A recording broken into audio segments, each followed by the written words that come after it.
The Permanent Court of International Justice, often called the World Court, existed from 1922 to 1946.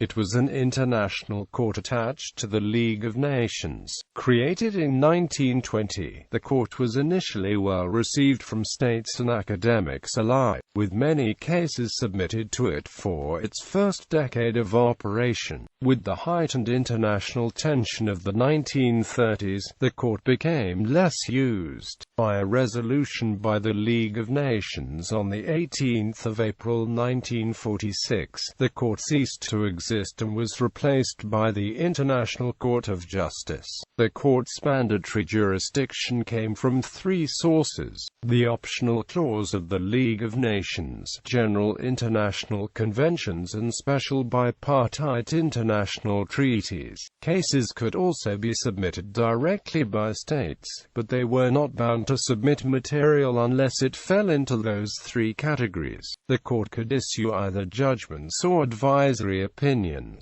Judgments were directly binding, while advisory opinions were not. In practice, member states of the League of Nations followed advisory opinions anyway, as they feared that otherwise, they could undermine the moral and legal authority of the court and League. On occasion, the court was accused of extending its jurisdiction. Strictly speaking, it was allowed to intervene only in matters of international law, but became involved in municipal law during the loans cases. History. Founding in early years, an international court had long been proposed. Pierre Dubois suggested it in 1305 and Émeric Crousset in 1623.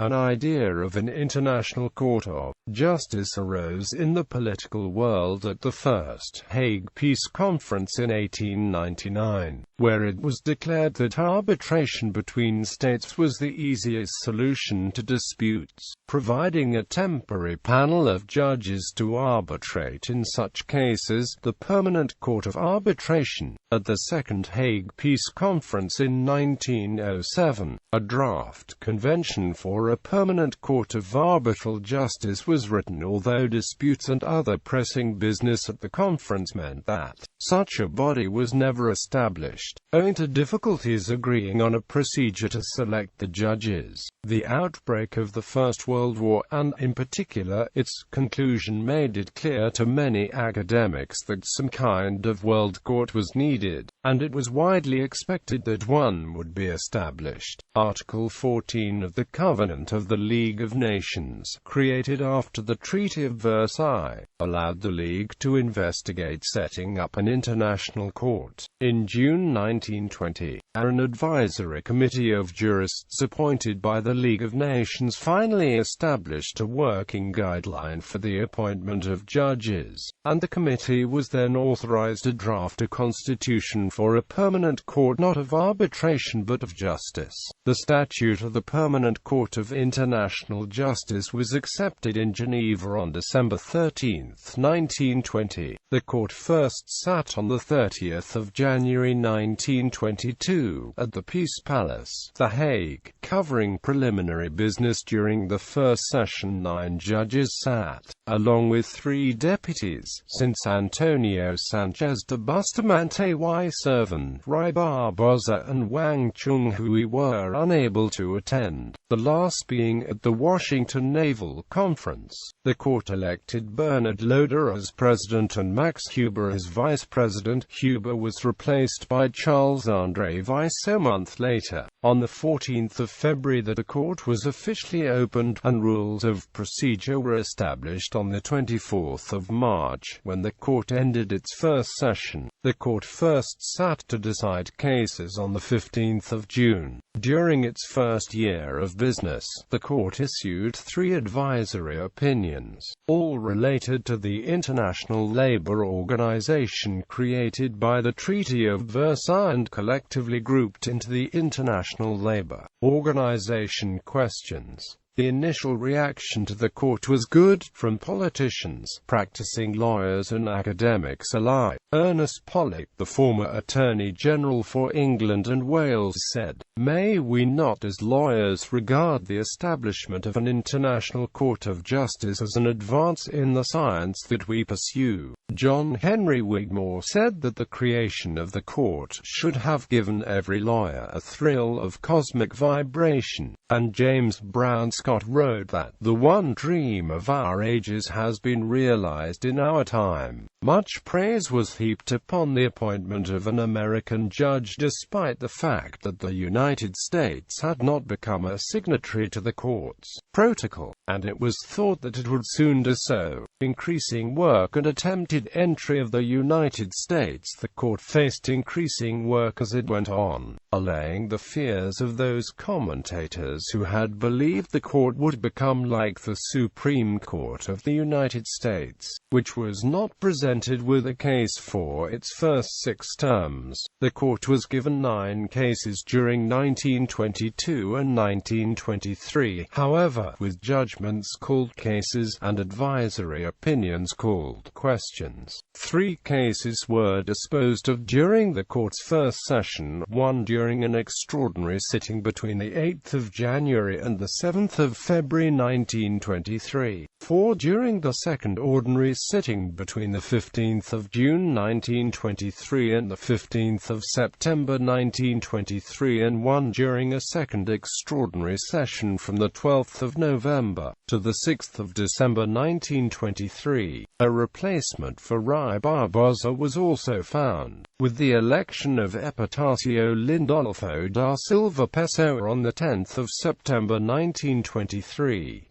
The workload the following year was reduced, containing 2 judgments and 1 advisory opinion: the Mavromitis-Palestine concessions case, the interpretation of the Treaty of Neuilly case, and the Monastery of St. Naum question. During the same year, a new president and vice president were elected, since they were mandated to serve for a term of 3 years. At the elections on the 4th of September 1924, Charles-André Weiss was again elected vice president and Max Huber became the second president of the court. Judicial pensions were created at the same time, with a judge being given 1/30th of his annual pay for every year he had served once he had both retired and turned 65. 1925 was an exceedingly busy year for the court, which sat for 210 days, with 4 extraordinary sessions as well as the ordinary session, producing 3 judgments and 4 advisory opinions. The first judgment was given in the exchange of Greek and Turkish populations case. The second was on the interpretation of the Treaty of Neuilly case, and the third in the Mavromitis-Palestine concessions case. The 4 advisory opinions issued by the court were in the Polish postal service in Danzig question, the expulsion of the ecumenical patriarch question, the Treaty of Lausanne question, and the German interests in Polish Upper Silesia question. 1926 saw reduced business, with only 1 ordinary session and 1 extraordinary session. It was, however, the first year that all 11 judges had been present to hear cases. The court heard 2 cases, providing 1 judgment and 1 advisory opinion, a second question on German interests in Polish Upper Silesia, this time a judgment rather than an advisory opinion, and an advisory opinion on the International Labour Organization, grouped into the International Labour Organization questions. Despite the reduction of work in 1926,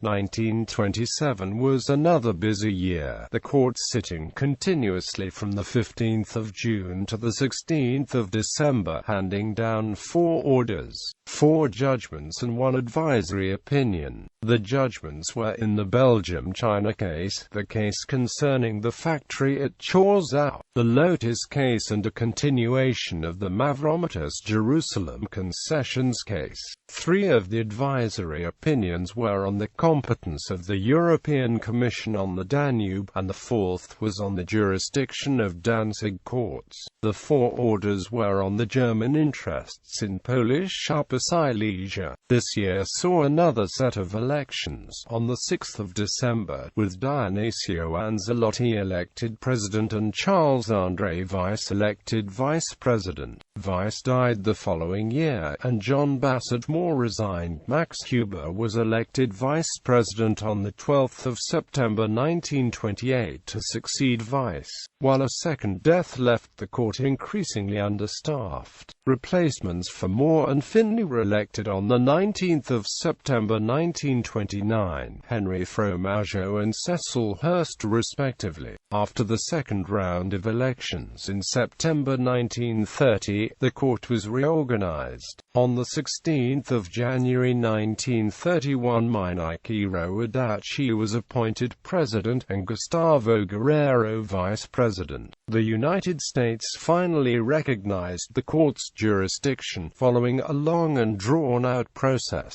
President Warren G. Harding had first suggested U.S. involvement in 1923, and on the 9th of December 1929, 3 court protocols were signed. On the 10th of December 1930, these were presented to the United States Senate, which postponed ratifying them on the 16th of December 1931 pending the discussion of pressing domestic business. The United States finally accepted the court's jurisdiction on the 28th of December 1935, but the treaty was never ratified, something which Francis Boyle attributes to a strong isolationist element in the U.S. Senate, arguing that the ineffectiveness shown by U.S. non-participation in the court and other international institutions could be linked to the start of the Second World War, growing international tension and dissolution of the court. 1933 was a busy year for the court, which cleared its 20th case, the Eastern Greenland case.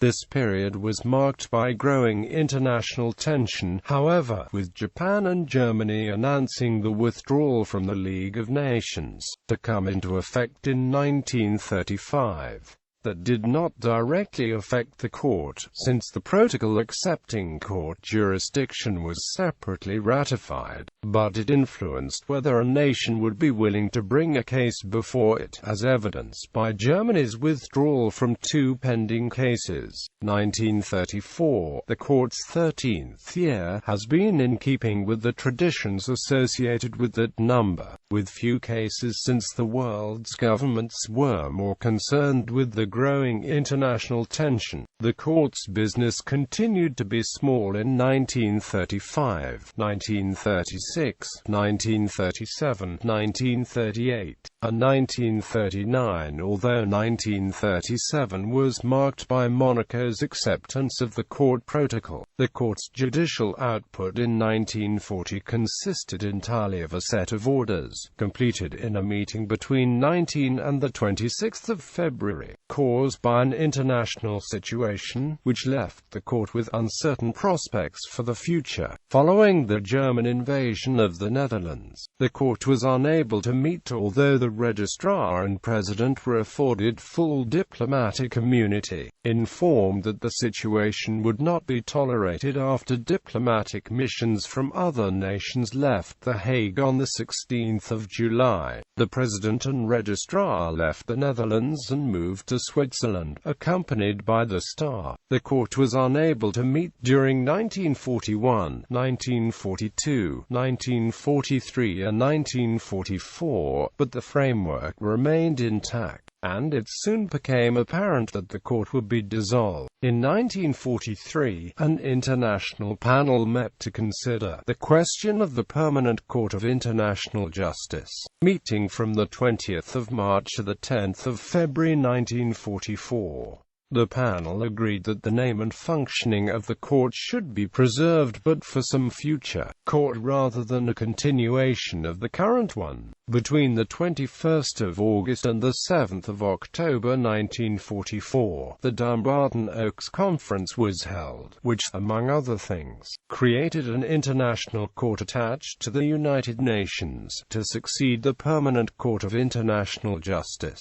As a result of these conferences and others, the judges of the Permanent Court of International Justice officially resigned in October 1945 and, via a resolution by the League of Nations on 18 April 1946, the court ceased to exist, being replaced with the International Court of Justice. Organization. Judges. The court initially consisted of 11 judges and 4 deputy judges, recommended by member states of the League of Nations to the Secretary-General of the League of Nations, who would put them before the Council and Assembly for election. The Council and Assembly were to bear in mind that the elected panel of judges was to represent every major legal tradition in the League, along with every major civilization.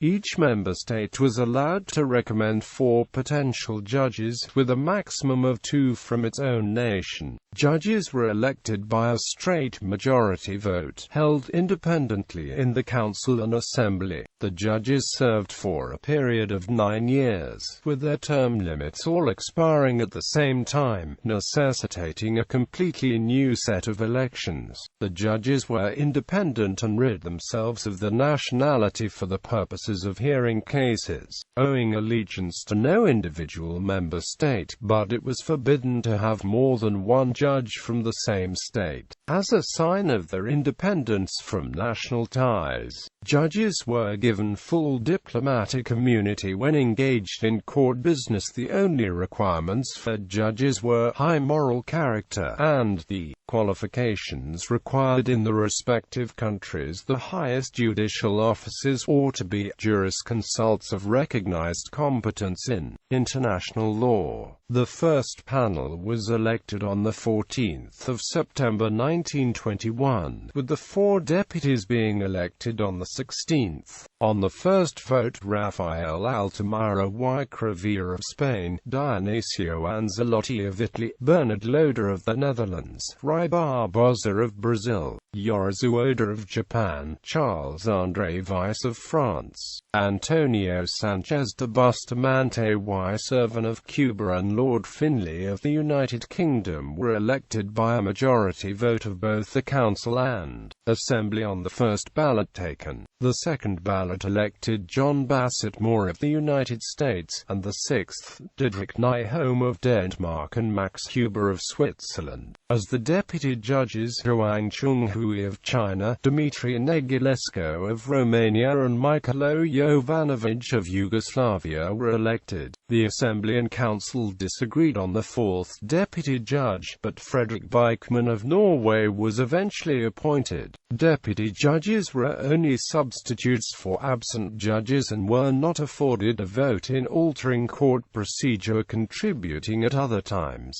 As such, they were allowed to act as counsel in international cases where they were not sitting as judges. In 1930, the number of judges was increased to 15, and a new set of elections were held. The election was held on the 25th of September 1930, with 14 candidates receiving a majority on the first ballot and a 15th, Francisco José Arusha, receiving a majority on the second. The full court was Arusha, Minichiro Adachi, Altamira, Anzalotti, Bustamante, Jonquia Van Isinger, Henry Fromageau, José Gustavo Guerrero, Cecil Hurst, Edouard Roland Jacquemins, Frank B.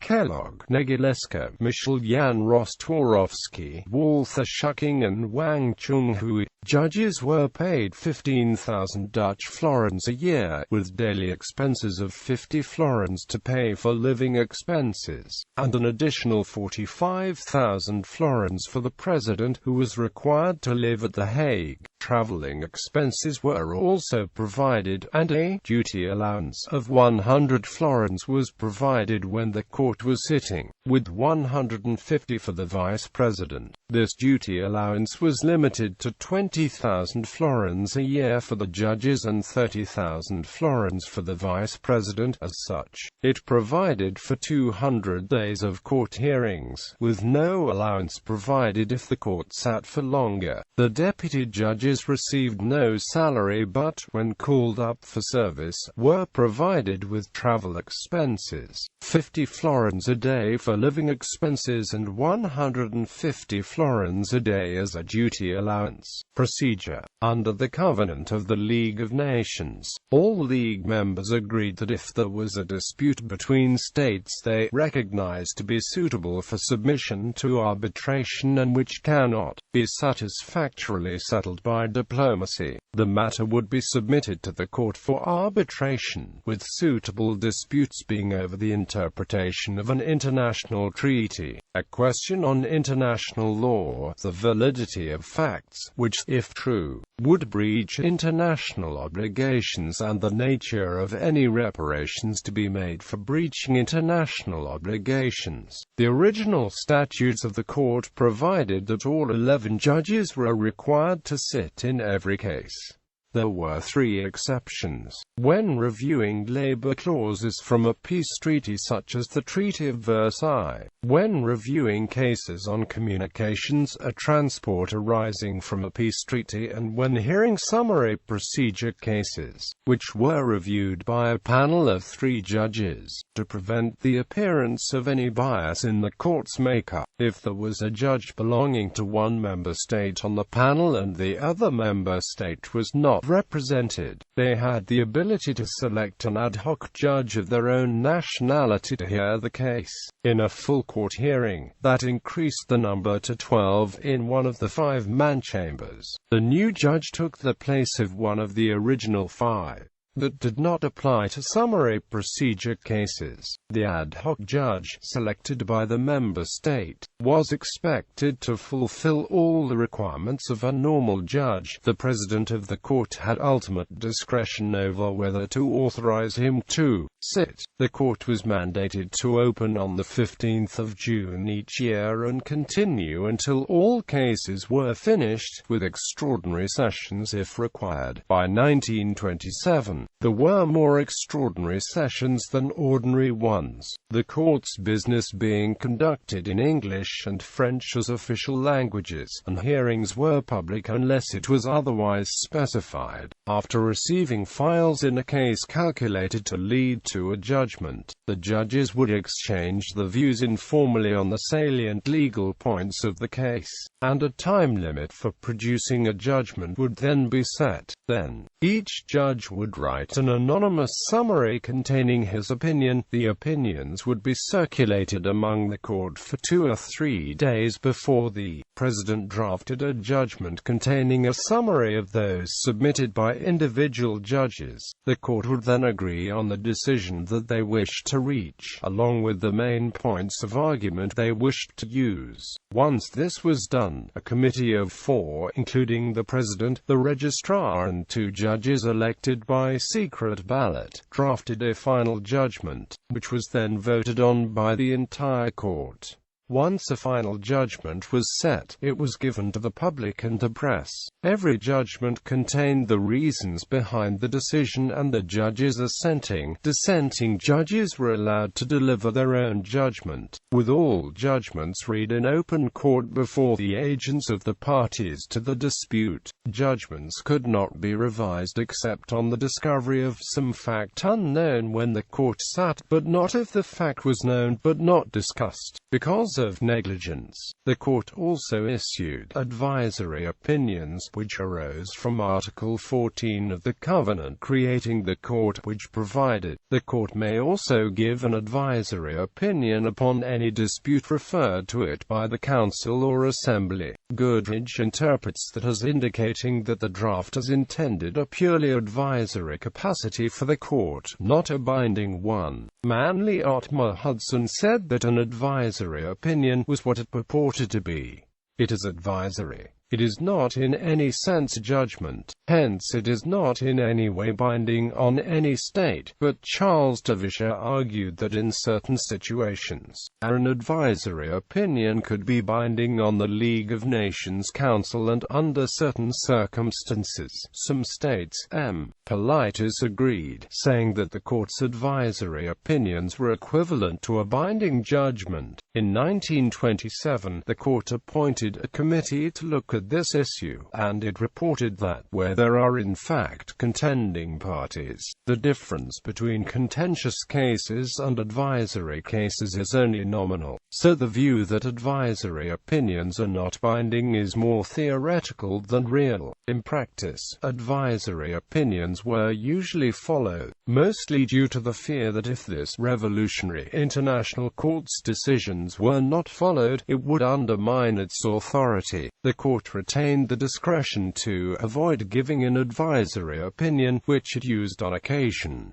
Registrar and registry. Other than the judges, the court also included a registrar and his secretariat. The registry, when the court met for its initial session, opened on the 30th of January 1922 to allow for the establishment of procedure and the appointment of court officials. The Secretary-General of the League of Nations passed an emergency resolution through the Assembly, which designated an official of the League and his staff as the registrar and registry respectively, with the first registrar being Ake Hammarskjöld. The registrar, are required to reside within The Hague, was initially tasked with drawing up a plan to create an efficient secretariat, using the smallest number of staff possible and costing as little as possible. As a result, he decided to have each member of the secretariat as the head of a particular department, so the numbers of actual employees could be increased or decreased as necessarily without impacting on the actual registry. In 1927, the post of Deputy Registrar was created, tasked with dealing with legal research for the court and answering all diplomatic correspondence received by the registry. The first Deputy Registrar was Paul Rueger. After his resignation on the 17th of August 1928, Julio Lopez Olivan was selected to succeed him. Olivan resigned in 1931 to take over from Hammarskjöld as registrar, and was replaced by Mljh.